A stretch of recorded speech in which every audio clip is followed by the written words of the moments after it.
بسم اللہ الرحمن الرحیم۔ حضرت ادریس علیہ السلام آج کا ٹاپک ہے۔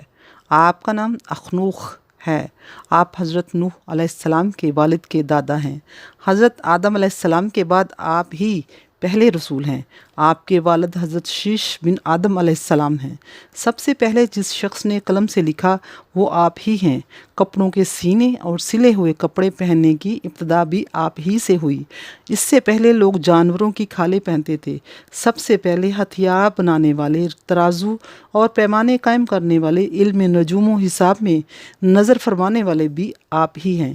یہ سب کام آپ ہی سے شروع ہوئے۔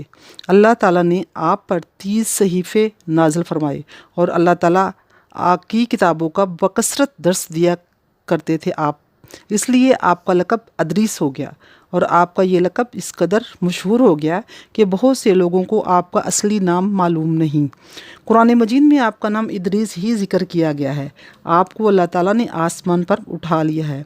بخاری و مسلم کی حدیث ہے کہ حضور اکرم صلی اللہ علیہ وآلہ وسلم نے شب معراج حضرت ادریس علیہ السلام کو چوتھے آسمان پر دیکھا۔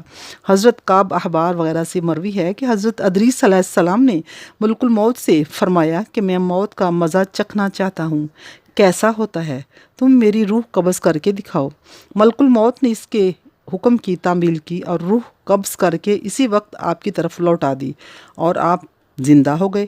پھر آپ نے فرمایا کہ اب مجھے جہنم دکھاؤ تاکہ خوف الہی زیادہ ہو۔ چنانچہ یہ بھی کیا گیا۔ جہنم کو دیکھ کر آپ نے داروغہ جہنم سے فرمایا کہ دروازہ کھولو، میں اس دروازے سے گزرنا چاہتا ہوں۔ چنانچہ ایسے ہی کیا گیا اور آپ اس پر سے گزرے۔ پھر آپ نے ملک الموت سے فرمایا کہ مجھے جنت دکھاؤ۔ وہ آپ کو جنت میں لے گئے۔ آپ دروازوں کو کھلوا کر جنت میں داخل ہوئے۔ تھوڑی دیر انتظار کے بعد ملک الموت نے کہا کہ اب آپ اپنے مقام پر تشریف لے جائیے۔ آپ نے فرمایا کہ اب میں یہاں سے کبھی نہیں جاؤں گا۔ اللہ تعالیٰ نے فرمایا کلو نفس ذائقۃ الموت، تو موت کا مزہ میں چکھ ہی چکا ہوں۔ اللہ تعالیٰ نے یہ فرمایا ہے کہ منکم الا واردھا، کہ ہر شخص کو جہنم پر سے گزرنا ہے، تو میں گزر چکا، اب میں جنت میں پہنچ گیا ہوں۔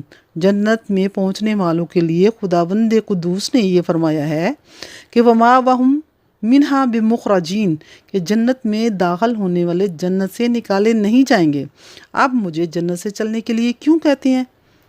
اللہ تعالیٰ نے ملک الموت کو وحی بھیجی کہ حضرت ادریس علیہ السلام نے جو کچھ کیا میرے اذن سے کیا، وہ میرے ہی اذن سے جنت میں داخل ہوئے ہیں، لہٰذا تم انہیں چھوڑ دو اور جنت میں ہی رہیں گے۔ چنانچہ حضرت ادریس علیہ السلام آسمانوں کے اوپر جنت میں ہیں اور زندہ ہیں۔